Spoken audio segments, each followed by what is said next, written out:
समझ नहीं आ रहा होगा आप लोगों को कि मैं क्या करने वाली हूँ, पर जो भी करूँगी अभी थोड़ी देर में आप सबके सामने आ जाएगा।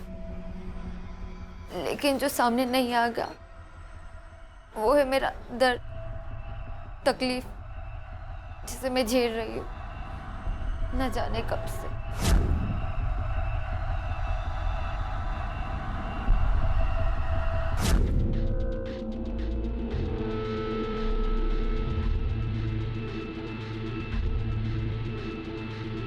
आज तक बहुत हिम्मत रखी मैंने, यही समझाते रहे खुद को कि सब ठीक हो जाएगा, लेकिन नहीं। तो अब बस जो करना है मुझे ही करना है और मैं वही करने जा रही हूँ।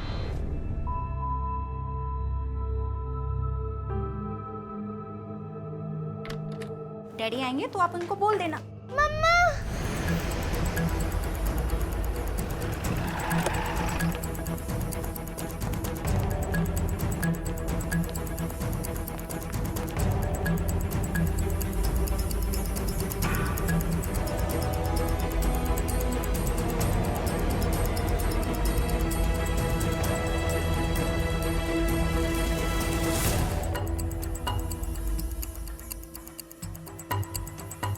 ये लड़की कौन है? भारती कुक थी हमारी। कितने सालों से यहाँ काम करती है? पिछले 1 साल से। कितने बजे आती है ड्यूटी पे? 9 साढ़े 9 बजे के आसपास।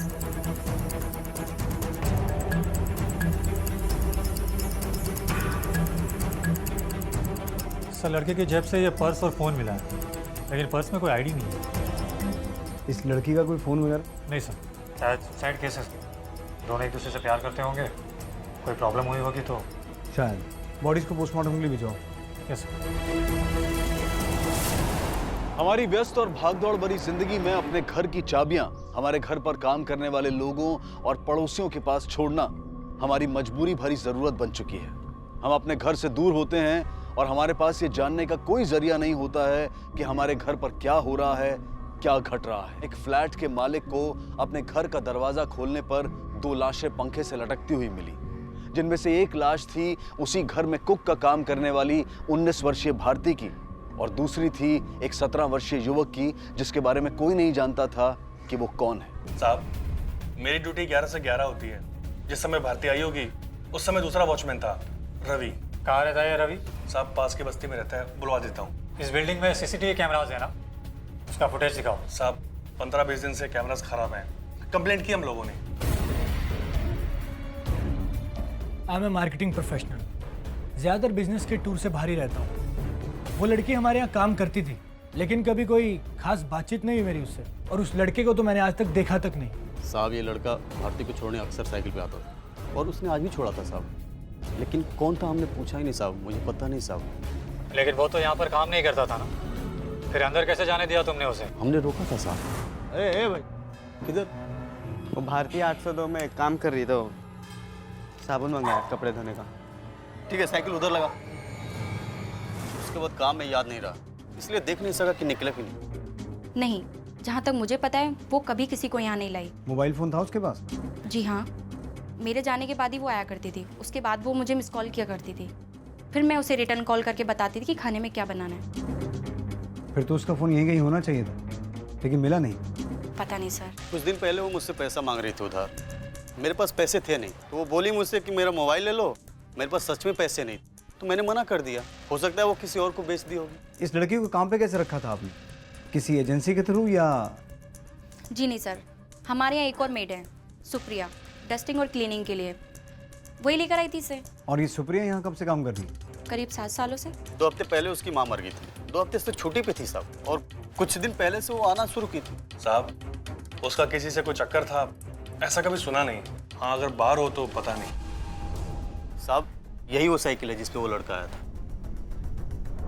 ये भारती रहती कहाँ है? नाला सुपारा में कहीं, एग्जैक्टली नहीं पता कि कहाँ रहती थी। जिस लड़की का आपके पास एड्रेस भी नहीं है, उसके हवाले आप अपना घर छोड़ जाती थी?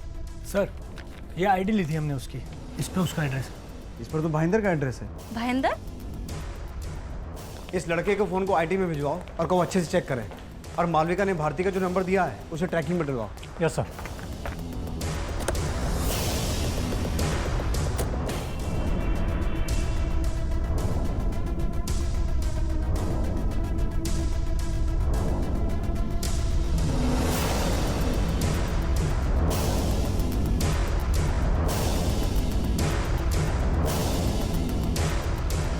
काय झालं साहेब? भारती यहीं रहती है? उसको तो कई साल हो गए यहाँ से छोड़ के चले गए। अभी कहाँ रहते हूँ? नाला सोपारा में किधर तो रहते हैं उसके माँ बाप के साथ।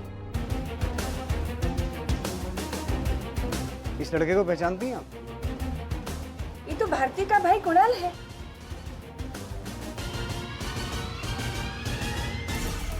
नेटवर्क प्रोवाइडर से उस लड़के के नंबर को लेकर इंक्वायरी की सर।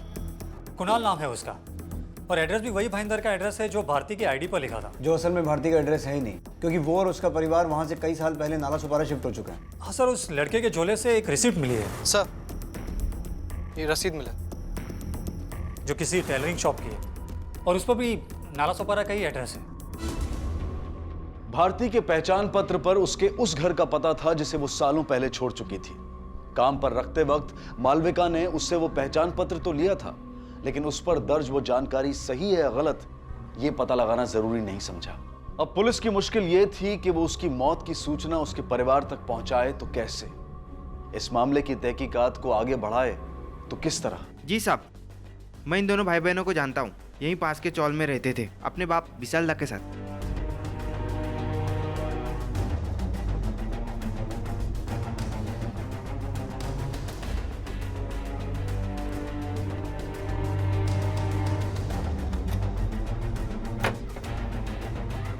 सुनिए, ये विशाल दा यहीं रहता? जी साहब। अभी कहाँ होगा ये? अभी अपनी पान बीड़ी की कोके की दुकान पे होगा, रात को लौटेगा। कुछ कर दिया क्या साहब? कि बेटे और बेटी की मौत हो गई, उसको इन्फॉर्म करना था। भारती और कुणाल, कुछ दिन पहले तो उसकी माँ का मर्डर किया किसी ने। उसकी माँ का मर्डर हुआ था? जी साहब। केलकर, विशाल दा को उसकी दुकान से बुला के ले और लोकल पुलिस स्टेशन में पता करो कि भारती की माँ के मर्डर का क्या मामला है। Yes sir. 19 दिन पहले इन्फॉर्मेशन मिलने के बाद जब हम क्राइम सीन पर पहुंचे तो लगा कि मामला लूट का है। इनफैक्ट घर में कुछ ऐसा था ही नहीं जिसे लूटा जा सकता। तो कोई सस्पेक्ट? हाँ, हमें उसके पति विशाल दा पर शक है, क्योंकि उसने अपने बयान में कहा था कि कत्ल के वक्त वो अपनी दुकान पर था, लेकिन उसके फ़ोन की लोकेशन उसके घर की थी। लेकिन उसका ये भी कहना है कि वो अपना फ़ोन घर पे भूल गया था। वो बहुत बड़ा बेवड़ा है। वो अपने बीवी बच्चों को पीकर बहुत मारता था। जिस दिन झगड़ा हुआ उसके अगले दिन ही विंदा की लाश मिली, लेकिन उसका बाप बेवड़ा अभी भी पी के बुरा हाल करता, नहीं सुधरा अभी भी। क्या रे, बहुत फिक्र है तेरे को मेरी सुधरने की? चल चल अभी निकल यहाँ से, चल। कोई काम धंधा रहता नहीं। क्या हुआ साहब? ये हवलदार लोग बोल रहे थे कि वो मेरा छोकरा छोकरी के वास्ते बुलाया मेरे को। कोई कांड किया क्या वो लोग? कुछ किया है तो लेके जाओ साहब। ये मामले में आप पूरा कानून के साथ है। वो दोनों अभी दुनिया में नहीं है, मर चुके हैं।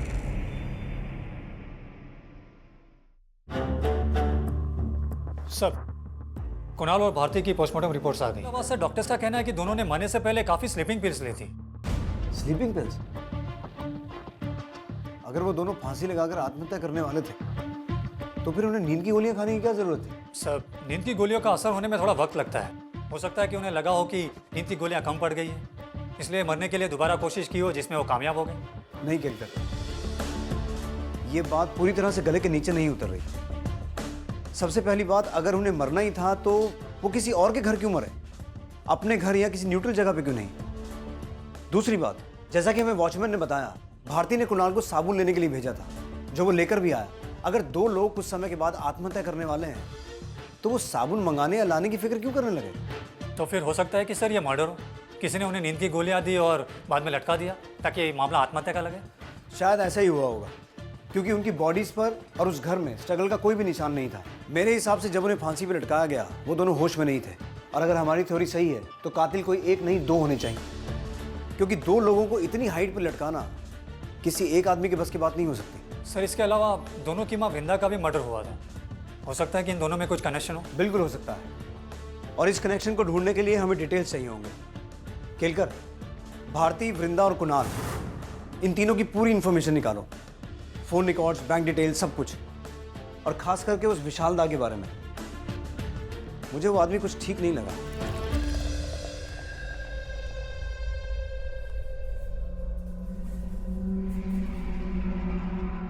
किस बात की पार्टी हो रही है? बीवी के मरने की या बच्चों की मौत की? काय म्हणताय तुम्ही साहेब? कैसी पार्टी? साले सब के सब एक साथ छोड़ के गए मेरे को। न कोई रोटी बनाने वाला है, न कोई कपड़े धोने वाला है। जिस दिन तेरे बच्चों की मौत हुई है उस दिन सुबह 9 बजे कहाँ था तू? अपने शोरूम पे। पान की दुकान पे रहेगा साहब, और किधर रहेगा? सुबह 8 बजे नक्की अपन खोलता है दुकान, नियम है। उसके बाद कहीं नहीं गया तू? किधर जाएगा साहब? आसपास के लोगों को पूछ के नक्की करो आप।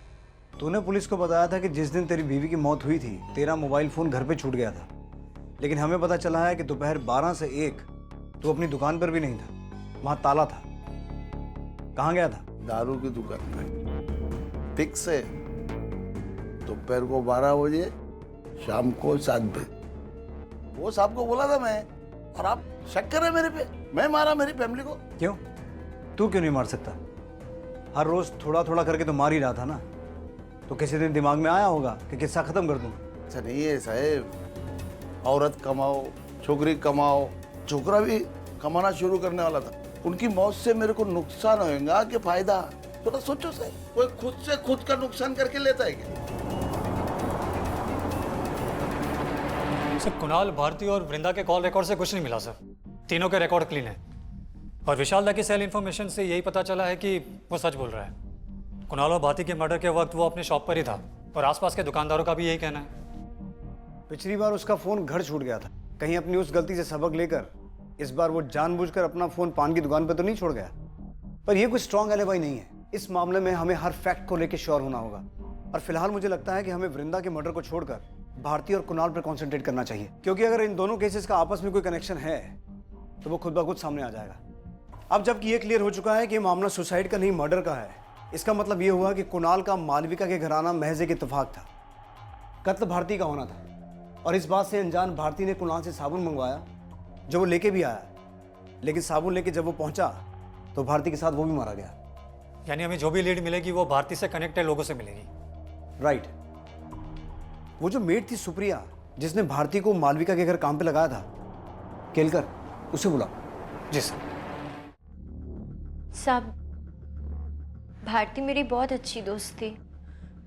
अगर किसी ने उसको परेशान किया होता तो उसने बताया होता मेरे को, लेकिन उसने ऐसा कुछ नहीं बताया।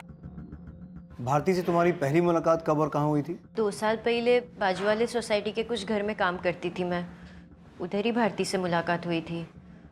फिर धीरे धीरे हम दोनों का दोस्ती हो गया। जब तुमने भारती को मालविका के घर काम पर लगवाया तो वहाँ पहले से कोई कुक था या थी जिसे हटाकर भारती को काम पर रखा गया हो और उसने नाराज होकर भारती को मार दिया हो? नहीं साहब, मालविका मैडम के घर पे पहले कोई नहीं था। वो उनका नया नया नौकरी लगा था ना, तो भारती को ही पहला रखा था। सुप्रिया, हमें पता चला है कि भारती को तुमसे ज्यादा पगार मिलती थी, तो बुरा तो लगता होगा तुम्हें, क्योंकि काम पर तुमने लगवाया और कमा वो तुमसे ज्यादा रही थी। सबको अपना किस्मत का मिलता है साहब, और वो कौन सा लाखों में कमा रही थी कि मेरे को जलन होएगा।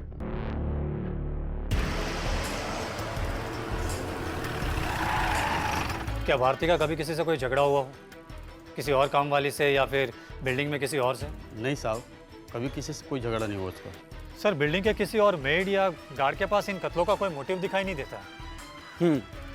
मुझे लगता है हमें उन दूसरे घरों में भी बात करनी चाहिए जहाँ भारती काम किया करती थी। हो सकता है कोई क्लू मिले। वो सिर्फ एक मेड थी सर, और अपने काम से काम रखती थी, ज़्यादा छुट्टियां भी नहीं लेती थी। दूसरी मेड्स की तरह इधर की बातें उधर करना उसकी आदत नहीं थी। बस उसकी एक ही प्रॉब्लम थी, जब देखो एडवांस मांगती थी। एडवांस? जी हाँ सर, मेरी यहाँ भी 2 महीने की सैलरी उसके ऊपर एडवांस चल रही थी, और पिछले ही महीने उसने मुझसे 1 लाख रुपए मांगे थे। 1 लाख? जी हाँ, मुझे भी ये बात थोड़ी सी अजीब लगी थी, इसीलिए मैंने उसको मना कर दिया था। जी हाँ, हमने कुछ एडवांस दिया था उसको, लेकिन उसके बाद उसकी हिम्मत इतनी बढ़ गई कि इनसे 1 लाख रुपए मांग बैठी।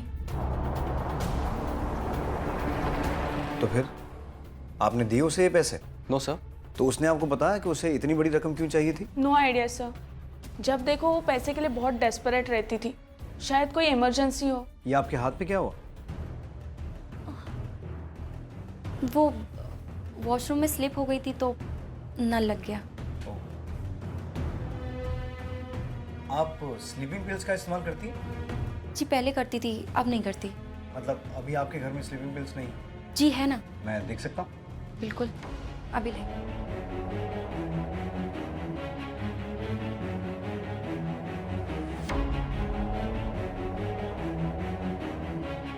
ये तो सील बंद है। मैंने कहा था ना आपसे, मैं पहले लेती थी, अब नहीं लेती।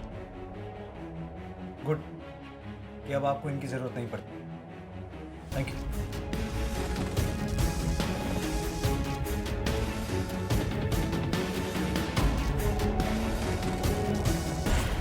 सर हो सकता है कि कातिल अपने साथ वो स्लीपिंग पिल्स पहले से ही लाए हो कहीं और से। केलकर, हम किसी को क्लीन चिट देने में इतनी जल्दबाजी नहीं कर सकते। मुझे लगता है मालविका ज़रूर हमसे कुछ छुपा रही है। मैं ये नहीं कह रहा हूँ कि कत्ल उसी ने किया है, पर हो भी सकता है। स्लीपिंग पिल्स की बॉटल का सील बंद होना कोई बहुत बड़ी बात नहीं है। बॉटल नहीं भी खरीदी जा सकती है। लेकिन सर अगर मान भी लिया जाए कि कत्ल मालविका ने किया है, लेकिन उसके पीछे उसका क्या मोटिव हो सकता है? वही तो पता लगाना है। साहब नितेश साहब महीने में कम से 20 दिन बाहर रहते हैं साहब। मालविका मैडम इधर रहती हैं साहब। कुछ साल पहले साहब उनके ड्राइवर के साथ चक्कर चालू हो गया और ये नितेश जी को पता चला साहब। नितेश जी ने ड्राइवर का हाथ तोड़ दिया। ड्राइवर अब किसी काम का नहीं है साहब, बस वो दुकान पे पड़े रहता है साहब। सर हो सकता है कि हिस्ट्री ने एक बार फिर से खुद को रिपीट किया हो। मतलब? सर उस ड्राइवर की तरह मालविका का कुणाल से भी अफेयर हो गया हो, जिसका पता नीलेश को चला और उसने उसको गुस्से में मार डाला। कुणाल का तो उस बिल्डिंग में आना जाना होता ही नहीं था, तो अफेयर कैसे होगा? और कुणाल के कॉल रिकॉर्ड्स में मालविका से बातचीत का कोई जिक्र नहीं है। ये हो सकता है कि मालविका का अफेयर किसी और से चल रहा हो और भारती को ये बात पता चल गई हो। अब भारती को पैसों की जरूरत तो थी। हो सकता है उसने मालविका को ब्लैकमेल करके उससे पैसे ऐंठने की कोशिश की हो और मालविका और उसके प्रेमी ने भारती को अपने रास्ते से हटा दिया हो। पर मालविका का अफेयर किससे होगा? अगर मालविका का कोई प्रेमी है तो उसका नंबर उसकी कॉल लिस्ट में जरूर होगा। गुड, पता लगाओ। Yes sir. मालविका की कॉल हिस्ट्री सर, इसमें एक नंबर है ये वाला। इस पर काफ़ी बातें होती हैं और सर हैरान की बात यह है कि जब नितेश घर पे होता है तब इस कॉल की फ्रीक्वेंसी कम हो जाती है और उसके जाते ही सडनली बढ़ जाती है। काफ़ी लेट नाइट कॉल्स भी है सर, कुछ कॉल तो 2-2 घंटे की है। पता चला किसका नंबर है ये? हाँ सर, मालविका के पड़ोसी हेमंत तोशनीवाल का है सर। तो फिर देर किस बात की है? बुलाओ मैडम को और साथ में नितेश और हेमंत को भी। आप इतना बेहुदा और घटिया इल्जाम कैसे लगा सकते हैं मुझ पर? हेमंत जी हमारे पड़ोसी हैं और वो भी मैरिड हैं और मैं भी। तो आपके कॉल डिटेल्स में जो लेट नाइट 2-2 घंटे की कॉल्स दिखाई दे रही हैं, उस दौरान शायद आप एक दूसरे को सिलाई बुनाई या कुकिंग के टिप्स देते होंगे। कौन सी कॉल सर? आप क्या कह रहे हैं? क्यों हमारी एनर्जी वेस्ट करवाना चाहते हो? जो सच है वो मान क्यों नहीं लेते? नितेश बिल्कुल भी अच्छे पति नहीं है। सर आप मुझसे इस चोट के बारे में पूछ रहे थे ना? ये चोट मुझे नितेश ने दी है, इसीलिए प्यार की तलाश में मैं मानती हूँ सर कि मेरे और हेमंत के बीच में अफेयर है, लेकिन हमने किसी का मर्डर नहीं किया सर। आप यकीन कीजिए मेरे। गुस्सा आ रहा है तो दिखा, ऐसे उदास होकर दिल टूटने का नाटक मत कर। जो आदमी अपनी बीवी को बेरहमी से मार सकता है, मार मार के अपने ड्राइवर का हाथ तोड़ सकता है, वो खून भी कर सकता है। चल बोल, भारती और कुणाल को क्यों मारा? सर मेरे पास कोई वजह भी तो होनी चाहिए ना खून करने के लिए, जबकि मैं तो उस दिन शहर में भी नहीं था जब भी मर्डर हुए। आप चाहे तो एयरपोर्ट की सीसीटीवी फुटेज भी देख सकते हैं। 9 o'clock तो मेरी फ्लाइट लैंड हुई थी। उसके बाद लगभग आधा घंटा मुझे टर्मिनस से बाहर निकलते हुए लग गया, फिर मैं सीधा ऑफिस चला गया। उसके बाद जब मालविका का फोन मेरे पास आया तब मुझे उसने बताया कि क्या हुआ। उसके बाद मैं घर पहुंचा। नीलेश का रवैया अपनी पत्नी मालविका के प्रति सही नहीं था। वो उस पर हाथ उठाता था, उसे मारता था, लेकिन मालविका ने उसका विरोध करने की बजाय उसके इस बर्ताव को सहते हुए अपनी खुशियों को कहीं और ढूंढने का फैसला लिया, जो कि गलत था। तो अब सवाल यह था कि क्या कुणाल और भारती ने खुद कोई गलती की थी या वो मासूम थे और उन दोनों को इन लोगों की गलतियों का खामियाजा भुगतना पड़ा था? सर मालविका, निशांत और हेमंत के फोन की लोकेशन चेक की, लेकिन इनमें से कोई भी कत्ल के वक्त मौका वारदात में मौजूद नहीं था। और एक्सक्यूज मी सर। हाँ पवार, कब? ठीक है सर, आईटी डिपार्टमेंट से फोन था।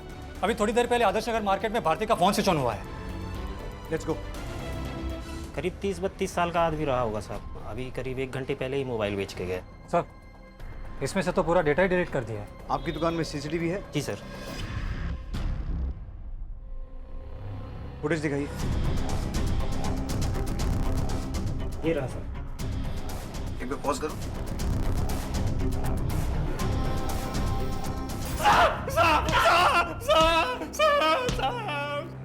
मैं सच्ची बोलता हूँ साहब, मैंने उन दोनों को नहीं मारा, सच्ची में साहब। तो भारती का फोन तेरे पास कैसे आया? वो मैंने चोरी किया था साहब।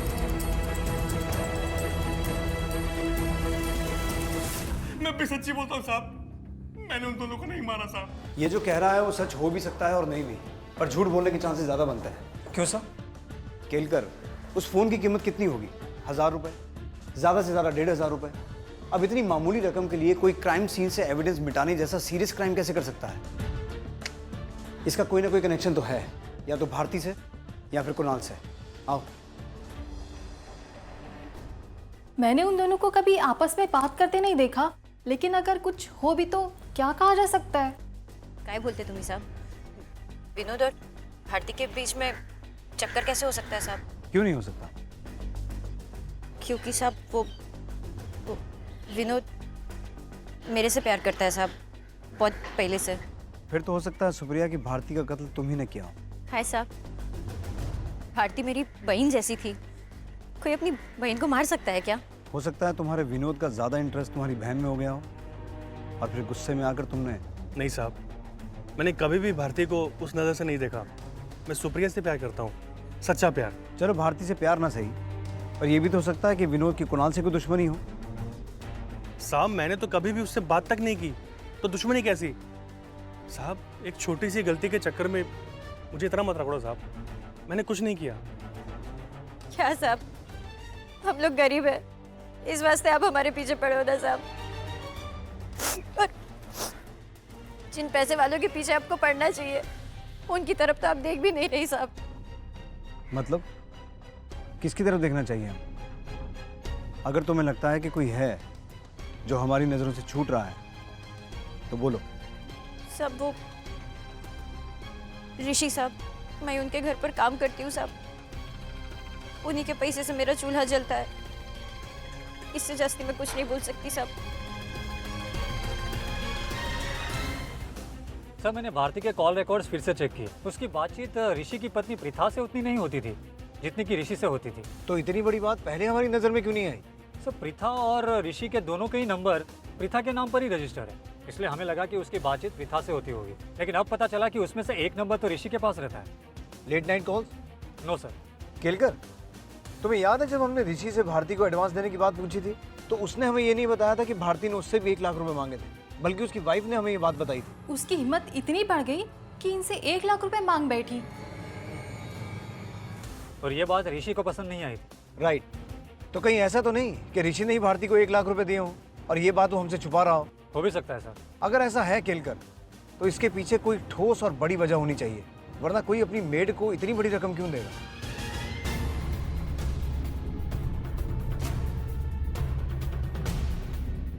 अरे साहब आप यहाँ?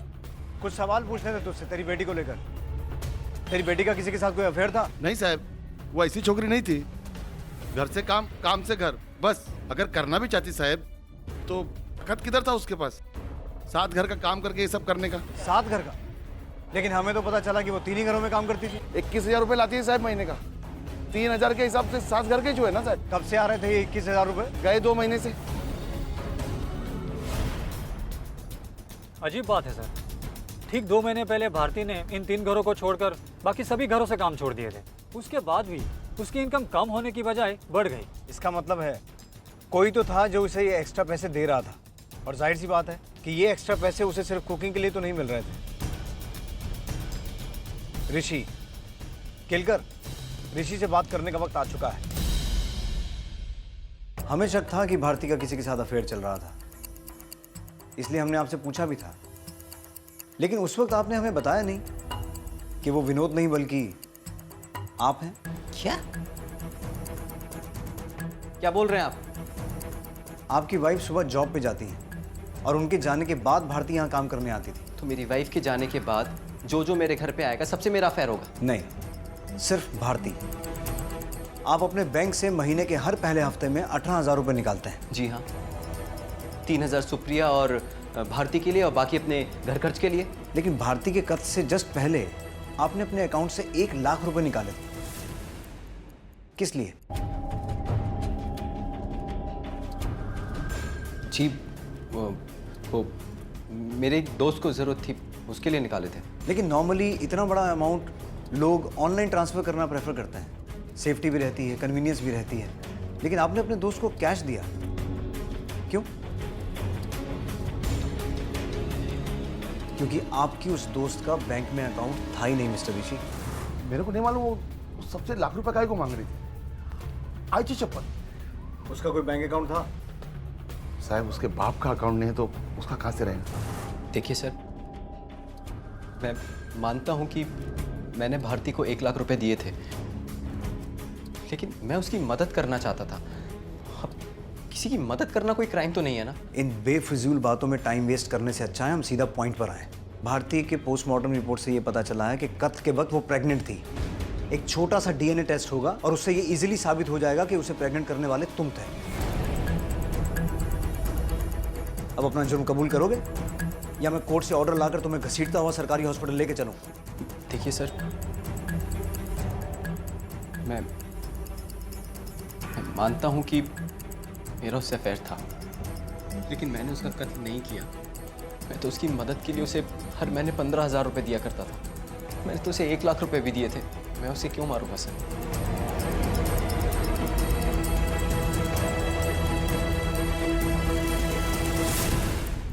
भारती के प्रेग्नेंट होने वाला ब्लफ तो काम कर गया, पर भारती की मौत के वक्त ऋषि वाकई में ऑफिस में ही था। उसके कॉल रिकॉर्ड्स में भी ऐसा कोई नंबर सामने नहीं आया जिससे ये लगे कि उसने भारती को मारने के लिए किसी को हायर किया था। बहुत उम्मीद थी मुझे इस थ्योरी से, लेकिन कुछ हाथ नहीं लगा। एक छोटा सा क्लू मिला है सर। क्या? वृंदा की कॉल लिस्ट में एक नंबर था जिस पर उसने 1 या 2 बार बात की थी, इसलिए हमने भी कुछ खास ध्यान नहीं दिया था। लेकिन जब उस नंबर पर फ़ोन किया तो पता चला कि वो नंबर किसी महेश राव का है, जो कि एक प्रॉपर्टी डीलर है। सर, जिन लोगों का गुजारा इतना मुश्किल से होता है, उनका प्रॉपर्टी डीलर से बात करना कुछ अजीब नहीं लगता? महेश राव। कुछ हजार रुपए कमाकर अपना परिवार चलाने वाली भारती को 1 लाख रुपए जैसी बड़ी रकम की जरूरत पड़ना, और ऋषि जिसके साथ उसका रिश्ता सिर्फ मालिक और नौकर का था, उसका भारती को 1 लाख रुपए देकर उसकी जरूरत को पूरा करना, ये दोनों बातें अजीब थी। इसलिए अब ये बहुत जरूरी था कि पुलिस भारती की उस जरूरत का पता लगाए, और वो उम्मीद कर रही थी कि इस प्रॉपर्टी डीलर महेश राव से उन्हें इस मामले में कोई ना कोई मदद जरूर मिलेगी। वृंदा और उसकी बेटी भारती यहाँ मीरा रोड में किराए की खोली लेना चाहते थे। भारती का भाई कुणाल, वो भी कभी कभी उनके साथ में आया करता था। फिर अचानक उसका फ़ोन आया और उसने मुझे बोला कि उसे अब किराए पे खोली नहीं चाहिए, उसे खोली खरीदी करनी है। अचानक ऐसा क्या हुआ कि किराए पे खोली ढूंढते ढूंढते उसे खरीदने की बात करने लगी? पता नहीं साहब, पर उसने मुझे इस बारे में बात चलाने के लिए बोला और 1 हफ्ते में ही उसे खोली खरीदी करनी। और फिर कुछ दिन बाद वापस उसका कॉल आया। वो मुझसे बोली कि अब उसे खोली खरीदी करनी नहीं है, उसे किराए पर ही खोली दिला दो, और उसके लिए उसने मुझे डिपॉजिट के लिए 1 लाख रुपए भी ला कर दिए थे। यानी कि भारती, उसकी माँ और उसका भाई कुणाल अपने बाप को छोड़कर अलग रहने की प्लानिंग कर रहे थे। हो सकता है ये बात विशाल दा को किसी तरीके पता चल गई हो और उसने गुस्से में आके तीनों को मार दिया हो। उठा के लाओ उसे। बहुत होशियारी है ना तुझे? सच बोल, तुझे पता था ना कि वो लोग छोड़ के जा रहे हैं तुझे, इसलिए सबको मार डाला ना? हाँ बोल।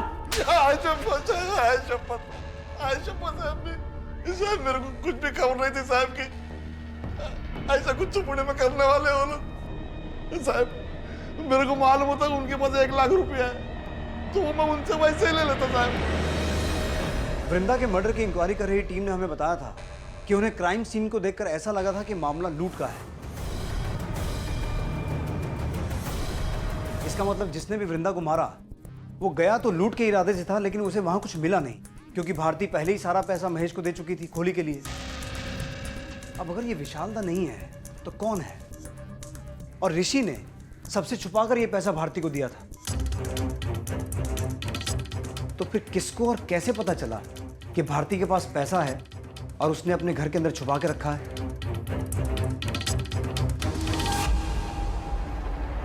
बोलो। सब मेरे को नहीं पता आप क्या बोल रहे हो। मेरे को कैसे मालूम होगा कि भारती के पास इतने पैसे कैसे आए? ठीक वैसे ही जैसे तुम्हें भारती और ऋषि के बीच के रिश्ते के बारे में पता था। उन दोनों के रिश्ते के बारे में मेरे को धोखे से पता चल गया। कोई जासूसी नहीं की थी।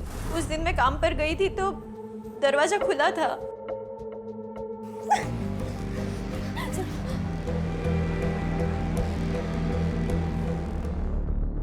तो मेरे को शक हुआ साहब, जो मैंने आपको बता दिया। लेकिन ऋषि साहब ने भारती को कितने पैसे दिए, कब दिए, ये सब मेरे को कुछ नहीं मालूम साहब। ठीक है, जा सकती हो। सर, काश्मीरा पुलिस स्टेशन से इन्फॉर्मेशन आई है। कुछ महीने पहले भारती का भाई कुणाल अपने कुछ दोस्तों के साथ ड्रग्स कंज्यूम करते हुए पकड़ा गया था। सभी माइनर थे, इसलिए वार्निंग देके छोड़ दिया गया था। लेके आओ उन्हें। हाँ सर, कुणाल मेरा ही दोस्त है सर। हम दोनों साथ में ड्रग्स लिया करते थे, लेकिन उसकी बहन के रेप वाले मैटर से मेरा कोई कनेक्शन नहीं है सर। रेप? भारती का रेप हुआ था? एक दिन कुणाल अपनी बहन का फोन लेकर के मेरे पास में आया था साहब, तभी उसने मुझे एक वीडियो दिखाया साहब। पिछले 6 महीने से मैं ऋषि दोषी के वहाँ खाना बनाने का काम कर रही हूँ, और तब से वो मेरी इज्जत लूट रहा है। पहले जब उसने मेरे साथ ये सब किया तो मैं पुलिस के पास जाना चाहती थी, सबको बताना चाहती थी, लेकिन उसने मुझे धमकी दी कि अगर तू पुलिस के पास गई तो बेटा मुझे ही जेल में डाल देंगे, ये बोल के कि मैं धंधा करती हूँ। अब बस जो करना है मुझे ही करना, और मैं वही करने जा रही हूँ। ये वीडियो कुणाल के फोन में था? नहीं साहब, ये उसकी बहन के मोबाइल में था। वो अपना मोबाइल घर पर ही छोड़ गई थी, वो हाई हो गया था तो साहब मैंने ये उसके मोबाइल में से वीडियो अपने मोबाइल में ट्रांसफर कर लिया बस साहब। पर एक सवाल और पैदा होता है केलकर, अगर भारती ने ये video as a suicide note बनाया था तो उसने सुसाइड किया क्यों नहीं? इसका मतलब है वीडियो को बनाने का मकसद सुसाइड नहीं, ऋषि को ब्लैकमेल करना था। विनोद के साथ ऋषि को भी उठाओ और इस वीडियो को IT में भेजो, उन्हें कहो पता करें ये वीडियो शूट कब हुआ था। यस साहब, मैंने कुछ नहीं किया साहब, मैंने कुछ नहीं किया साहब, साहब मैंने कुछ नहीं किया साहब, मैंने कोई वीडियो डिलीट नहीं किया साहब। बहुत हुआ तेरे घड़ियाली आंसू। मैं जानता हूँ तेरा भारती के साथ कोई अफेयर नहीं था, बल्कि तूने उसका रेप किया था। और 1 लाख रुपये जो तूने उसको उसकी मदद के लिए दिए थे ना, वो तेरी मर्जी से नहीं थे, बल्कि उसने तुझे ब्लैकमेल किया था। अपना जुर्म कबूल कर ले, वरना तेरा जुर्म साबित करने के लिए अदालत में वो वीडियो है हमारे पास। नहीं बोलेगा? हाँ नहीं बोलेगा? हाँ सर, मैंने रेप किया था उसका। वो मुझे ब्लैकमेल भी करती थी और उसने मुझसे 1 लाख रुपए भी मांगे थे, जो मैंने उसे दे दिए थे। भारती ने मुझसे पैसे लेने के बाद वो वीडियो मेरे सामने डिलीट कर दिया था सर। जब वो मुझे ब्लैकमेल करने ही नहीं वाली थी तो मुझे उसे मारकर क्या मिलता है सर? सर, ऋषि ने अपना जुर्म कबूल कर लिया है। उसी ने भारती का रेप किया था और भारती ने उसे वीडियो दिखाकर 1 लाख रुपये लिए थे। लेकिन विनोद तो अभी भी कह रहा है कि उसे वीडियो के बारे में कुछ भी नहीं पता। शायद वो सच बोल रहा है सर, कि ऋषि का कहना है कि जिस वक्त उसने भारती को 1 लाख रुपये दिए थे, उसी वक्त भारती ने उसके सामने ही अपने फ़ोन से वो वीडियो डिलीट कर दिया था। अगर ऐसा है तो फिर ऋषि के पास कोई मोटिव बचता नहीं भारती को मारने का। सर, ये IT रिपोर्ट। केलकर, सर ये भारती के फ़ोन और वीडियो की रिपोर्ट है। सर इसमें लिखा है कि वीडियो 19 दिन पहले शूट किया गया था, लेकिन भारती के फ़ोन से नहीं। व्हाट? हाँ सर। जी सर, भारती के फ़ोन का कैमरा 4 मेगापिक्सल है, जबकि वीडियो शूट किया गया है 10 मेगापिक्सल वाले कैमरा से। 19 दिन पहले मतलब भारती की माँ वृंदा के कल से 2 दिन पहले। केलकर, अगर ये वीडियो भारती के फ़ोन से नहीं बनाया गया तो ज़रूर किसी ऐसे आदमी के फ़ोन से बनाया गया है जो भारती और ऋषि के रिश्ते के बारे में जानता था, और साथ ही भारती को उस पर पूरा भरोसा था। मैं ऋषि दोषी के वहाँ खाना बनाने का काम कर रही हूँ, और तब से वो मेरी इज्जत लूट रहा है। देख सुप्रिया, एक छोटा सा टेस्ट होगा तेरे फ़ोन का और बड़ी आसानी से पता चल जाएगा कि ये वीडियो तेरे फ़ोन पे शूट किया गया था। तेरा खेल खत्म हो गया सुप्रिया। सब जो करता है मुझे ही करता है, और मैं वही करने जा रही हूँ, अपनी जान लेने जा रही हूँ। बस अब हो गया अपना काम। अब देखना, ये देखकर वो ऋषि सेठ कैसे हिल जाएगा। 50-60 लाख रुपया तो ऐसे दे देगा, और उसमें अब एक हिस्सा मेरा भी होगा। रवि को प्लान मालूम पड़ चुका था, इसीलिए हमने उसको भी साथ में ले लिया। अभी तो हम लोग सोच ही रहे थे कि ऋषि सेठ से कब कितना पैसा मांगने का है, कि अचानक से ये भारती उसने मना कर दिया, बोली कि मेरे को हराम का पैसा नहीं चाहिए। लेकिन फिर एक दिन मैंने भारती को किसी से फ़ोन पर बात करते सुना। हाँ, पैसे घर पे रेडी है, आप आज मेरे को खोली दिखाओ। अगर मुझे पसंद आ गया तो कल आपको पूरे पैसे दे दूंगी। उसने हमारे साथ डबल गेम खेला था। उसने फक्त ऋषि सर को वो वीडियो दिखाकर अपना पैसा उनसे निकाल लिया। लेकिन साहब, हम इतनी आसानी से उसको हमारा हक तो नहीं मारने दे सकते थे ना, इसीलिए विनोद उसकी खोली पर गया पैसे लेने।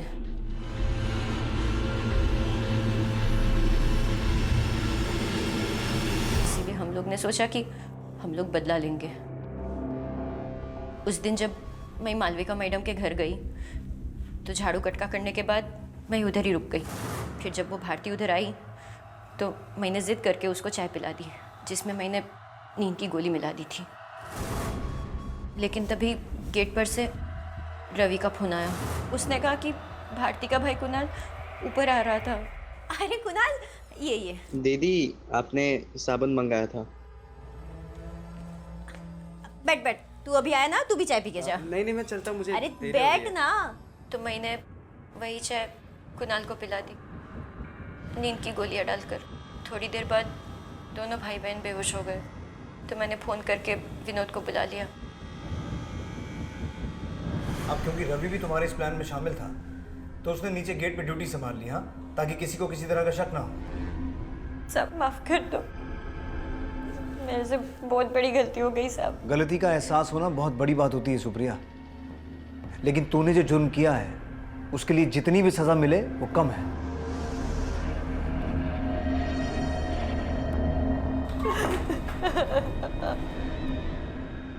जब एक आम आदमी अपने जैसे किसी दूसरे आम आदमी को न्याय पाने के लिए सालों अदालतों के चक्कर काटते हुए देखता है तो इंसाफ पर से उसका विश्वास उठ जाता है और जुर्म और जुल्म से लड़ने की बजाय वो उसके सामने सर झुकाए रखने में ही अपनी भलाई समझता है। यही वो डर था, वो सच था जिसने भारती को ऋषि की ज्यादतियों की खिलाफत करने की बजाय उन्हें चुपचाप सहते रहने के लिए प्रेरित किया, वरना उसके और उसके मासूम भाई के साथ जो हुआ वो कभी ना होता।